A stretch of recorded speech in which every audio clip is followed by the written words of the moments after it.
ஏன் சாதிவாரி கணக்கெடுப்பை எடுப்பதற்கு சீமான் அவர்கள் தலைமையிலே ஒரு கூட்டம் கூட்டினால் என்ன பிரச்சனை? நாம் தமிழர் மட்டும் கேட்டா பிரச்சனை இல்ல. மூர்த்தி பறையர் பேரவை சார்பா எங்களை கணக்கெடுங்கன்னு சொன்னா பிரச்சனை இல்ல. அண்ணன் திருமாரஞ்சி அவரு சமூகத்தின் சார்பா கேட்டா பரவாயில்ல. ஆர்வம் இன்னைக்கு வந்திருக்கிற நம்ம நாடார் பேரவை இவங்க எல்லாம் தனித்தனியா கேட்டா கருணாநிதி ஸ்டாலின் அவர்களுக்கு பிரச்சனையே இல்ல. இவர்கள் எல்லோரையும் கூட்டி வைத்து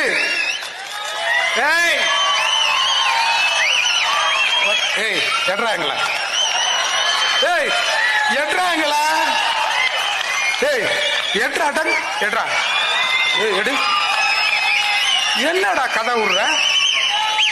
இன்னைக்கு மருத்துவர் ஐயா கேட்கிறாரு, அன்புமணி மருத்துவர் அன்புமணி கேட்கிறாரு, வட தமிழகத்தில் ரெண்டு பெரும் சாதிகள், ஒன்று பறையர், இன்னொன்னு வன்னியர்.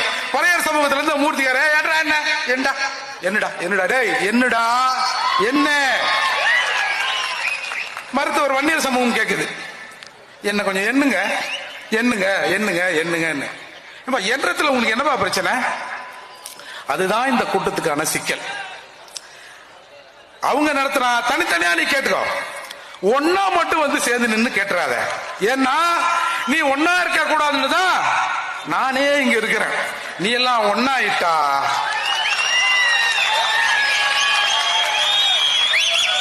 ரொம்ப தூரம் இல்லை, இதோ இருக்கிறது ஓங்கோல்.